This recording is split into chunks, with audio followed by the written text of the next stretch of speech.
Merci. C'est grâce à vous que les musulmans se sont tous unis aujourd'hui. C'est grâce à vous que le monde entier est en train de s'informer sur notre noble prophète Mohammed sallallahu alayhi wa sallam. Je suis Khaled Al-Jumayli. J'ai vécu en France pendant des longues années. J'ai étudié dans ses facultés.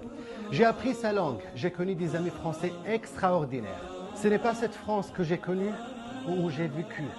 Aujourd'hui, la France a changé ses valeurs de la liberté, égalité et fraternité sur lesquelles elle s'est fondée. On a appris que la liberté d'expression s'arrête à la frontière de celle des autres. Qu'en est-il alors quand on dépasse les limites de la liberté d'expression et que vous provoquez les sentiments de plus de 2 milliards de personnes dans le monde sous le prétexte de la liberté d'expression?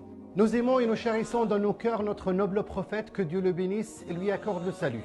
Et rien ne le touchera, même une caricature ridicule qui ne fait que refléter la haine de celui qui l'a dessiné. Savez-vous pourquoi nous aimons notre noble prophète Mohammed sallallahu alayhi wa sallam?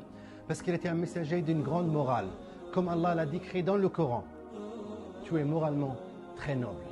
Nous l'aimons parce qu'il nous a recommandé: donne à celui qui t'a privé, renoue avec celui qui a rompu avec toi, pardonne à celui qui a été injuste envers toi.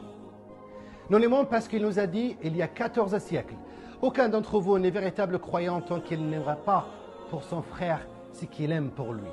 Pourquoi est-ce que quand un juif est offensé, on accuse l'offenseur d'antisémitisme? Pourquoi celui qui méprise un homme de couleur noire est accusé de racisme? Mais quand l'offense est faite à notre noble prophète et qui dit caricatures injurieuses sont accrochées à un bâtiment gouvernemental pour défier les sentiments de tous les musulmans en France et dans le monde, on appelle ça liberté d'expression. Ni les critiques ni les injures portent atteinte à notre prophète, mais nous refusons que l'un porte à l'icône de notre religion. C'est pourquoi nous allons boycotter votre marchandise.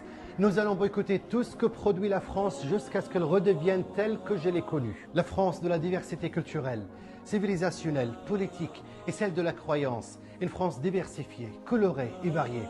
La France du français, de l'arabe, de l'africain et de l'asiatique, parce qu'ils sont tous des Français. Les gens s'y habillent comme ils veulent. Ils mangent de la viande halal parce qu'ils sont musulmans. Ils acceptent les différences de croyance. Mais ils aiment leur pays, la France, qu'ils l'ont défendu jusqu'à la mort durant les 2 guerres mondiales. On va boycotter parce que notre Mohammed est une ligne rouge.